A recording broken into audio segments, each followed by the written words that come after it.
Hi socialites, we are back with another tutorial. Today I am going to show you how to make a stenciled covered envelope style pillowcase for your throw pillow. The first thing we're going to do is press out our 3 fat quarters. I'm going to press mine out using a dry iron, just enough to get these creases out of the fabric. And remember, in sewing, we do not iron our fabric, we press our fabric. And that's going to allow us to maintain the integrity of the grain lines that is within the fabric that could be lost if we did the back and forth motion that we normally do when we iron. And when you're pressing your fabric, remember that we always press on the wrong side of the fabric. And after you are done pressing all 3 pieces of fat quarter, we're going to take it over to our cutting board and begin to cut the pieces for our pillowcase. Because this pillowcase will be covering a 16 by 16 inch pillow form, we're going to cut out our main body of our pillowcase. Because I want my pillow to look a little full, I am actually going to cut that exact same size, 16 by 16. However, if you want just a little extra room in your pillowcase, you can cut your first piece 16 and a half by 16 and a half. So I have my ruler marked where 16 inches would be. So I'm going to draw a line up.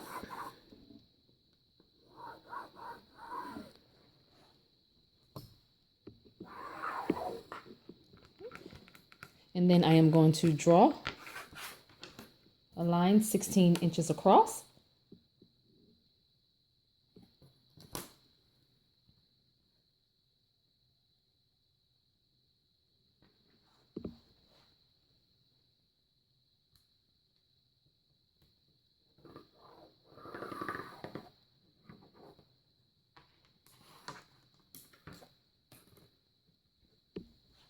And I'm just going to cut along those 2 lines. To ensure that I get a straight edge cut, I am using my Fiskars clear 6-inch by 24-inch ruler, and also I am using my Fiskars rotary cutter.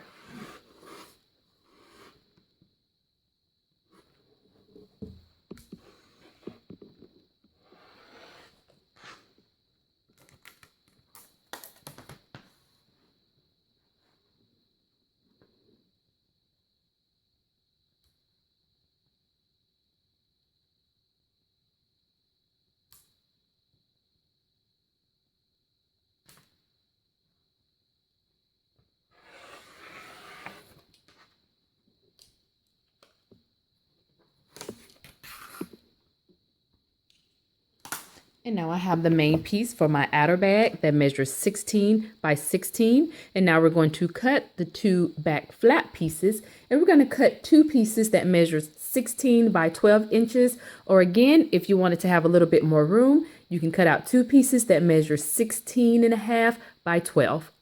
Now that I have one of my back panels cut out, I'm going to use it as a template to cut out my second piece. Now, using my ruler just to get a straight edge, I'm going to cut around the border of the white strip.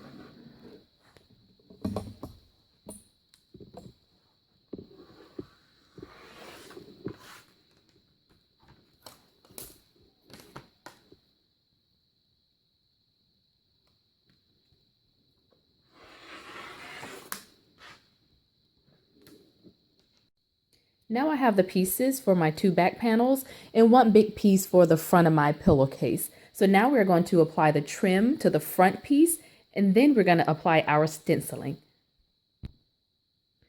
So in the supply list, I asked that you get trim that had at least a 1-inch lip to it, and you can use any trim decoration that you'd like. I like this yellow. Yellow is my favorite during fall. It kind of just makes me still feel like it's summer or springtime. When you lay your trim on top of the front piece of your pillowcase, you want to lay it so that the straight edge of your trim matches up with the straight edge of your pillow. And we're going to start pinning in the middle, because as we pin around, we're going to overlap where we started. And when pinning the trim, you are pinning the trim to the front side or the right side of the front piece of your pillowcase. And when you pin, you want to make sure that you're pinning with the glass head pointing toward you. So now that I am getting to the corner of the front piece of my bag, you notice if I try to turn it, it's not going to be a smooth turn. So what we want to do is right in that corner on the trim, we want to snip into that 1.5 inch border.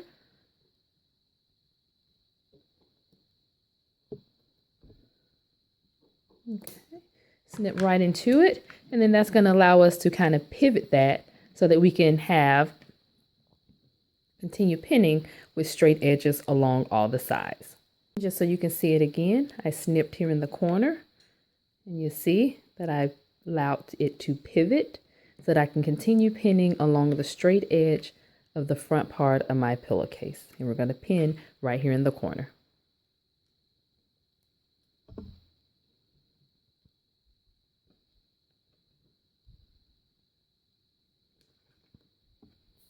And I'm going to continue to do that along the remaining 3 sides of the pillowcase. And remember, we're going to overlap back where we started.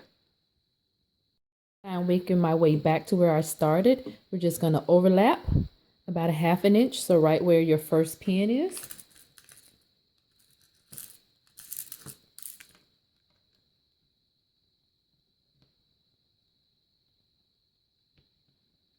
And then we'll cut away the excess.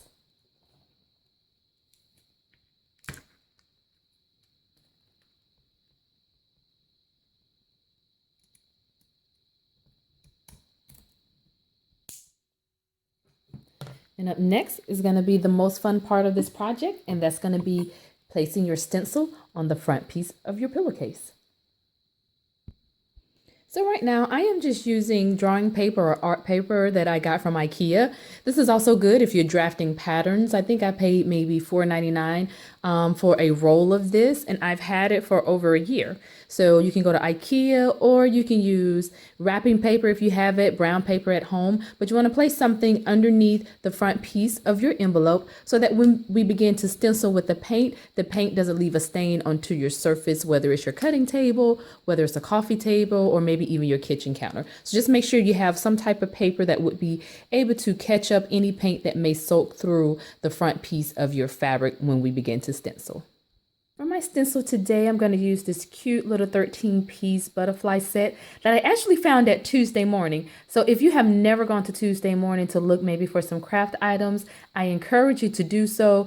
That has become one of my go-to places when I am looking for stencils. And as you can see, this piece was $2.99, and there's 13 stencils inside of this package, and the regular price is $6.99. So if you haven't already done so, got your stencil, check out Tuesday Morning in addition to your other craft stores. And the next stencil that I'm going to use is this stencil that I got from Joann's Fabric. And it was in the clearance section of my store. As you can see, it was 75 cents. And this one says "So Thankful." So I think that would be a nice complementary piece to the butterfly.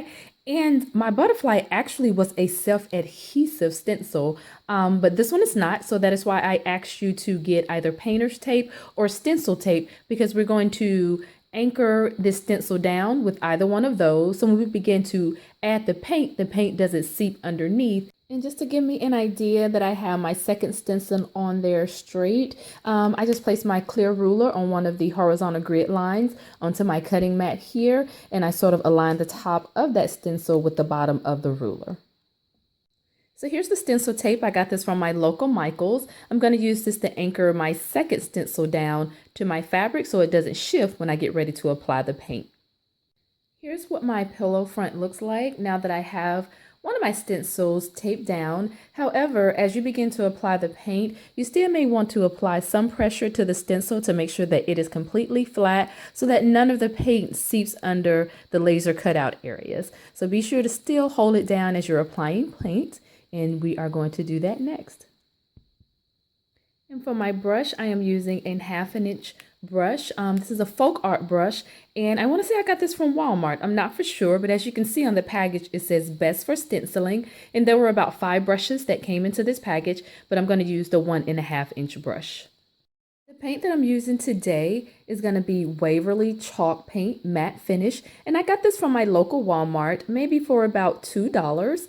Again, you can check Tuesday Morning, Michael's, any one of your local fabric and craft stores. And I also have a paint plate. I think that was about $1.99. I got that from Joann's. And I have my cup of water to dip my brush in so that I can clean it off between strokes. When dipping your brush into the paint, you want to get just enough that'll give you a light stroke, because again, we do not want the paint to bleed underneath the stencil. And as you can see, I still have my hand on top of the stencil to make sure that it is completely flat. And I'm just going to give nice strokes, and I'm going to do it in one direction. Going back, adding paint.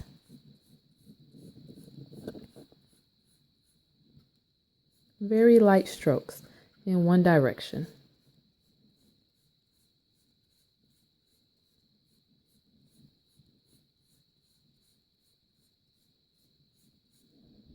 You're going to continue that until all of your stenciling has been completely painted. Now that that hour and a half is over, we are ready to remove our stencils. And we're going to slowly remove the tape.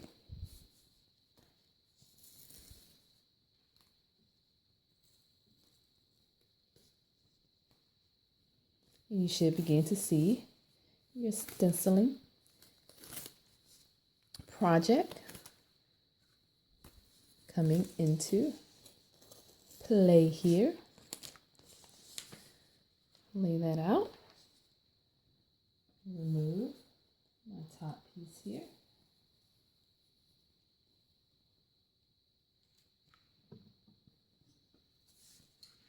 Okay, we're just going to touch. Okay, looks like they're pretty dry, so we can go ahead and lay our back panels onto our front panel, and we're going to lay that on there right sides facing. Before we pin our backing onto our front piece, first thing we want to do is fold under 1/4 of an inch just along one of the long sides. So we're going to create a 1-inch hem. Okay. And then once we press this all the way across, we're going to fold it under one more time, same amount, 1/4 of an inch hem.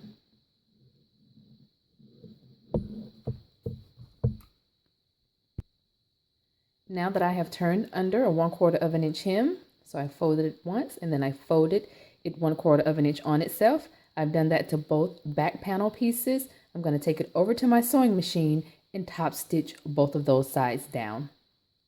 I have already sewn down that folded edge on one of my back panel pieces. I am now going to sew down the second panel, and I have my fabric placed underneath my presser foot to just where it's on right on the inside of the right edge of the presser foot. Mine has sort of like a little white clear piece inside of that presser foot, and that is what I'm sort of using to sort of align my fabric as I feed it through to maintain a straight stitch. And remember, we want to back stitch at the beginning and at the end.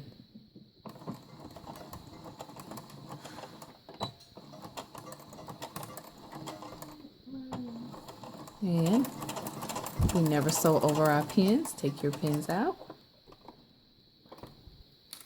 and continue sewing all the way down to the bottom. And as always in sewing, when we sew a seam, we press a seam. So we're just going to press those edges down. And not only does it give your garment or your craft a nice clean look, but it also makes those stitches a little bit stronger. With the right sides together, we're going to begin to lay our back panel pieces onto our front piece. And you want the straight edge of your back panel pieces to align with the straight or the cut edge of your pillow. Now that I have both of my back panel pieces on top of my front piece, I'm just going to go around and pin. And then I'm going to take the whole thing over to the sewing machine, and we're going to sew all layers together using 1/4 of an inch seam allowance, or roughly aligning the cut edge or the straight edge of our fabric with the right edge of the presser foot. Again, we're using the right side of our presser foot as our seam allowance guide. We're using a stitch length of 3 millimeters, and I am starting just before where one of my back panels where it begins to overlap, and then I'm just going to sew all the way down. Remember to back stitch at the beginning and at the end.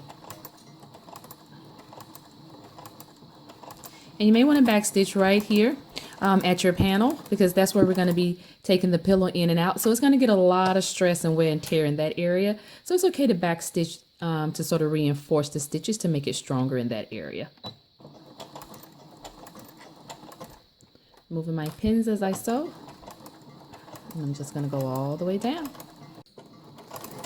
So at my corners, there is a point where there seems to be a lot of bulk. And so that my needle doesn't break or have any problems with going through it, I am going to pivot. One more stitch. Going to pivot. And then I am going to hand wheel my first couple of stitches right where. And you can hear where my needle seemed to have been having difficulty penetrating all layers of the thread. So in the effort to not damage my needle, I am just going to hand wheel those stitches. Now that we are done sewing our bag around all 4 corners, all you have to do is just turn your bag right side out, making sure that you push in the corners. Oh, you see a little trim. Just giving a little extra flair to your pillow. Continue to turn your pillow right side out. Make sure you push in those corners.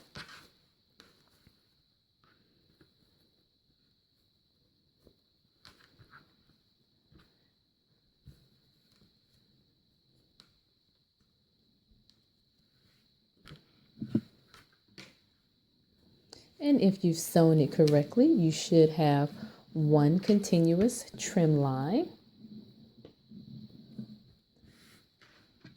going all the way around your bag.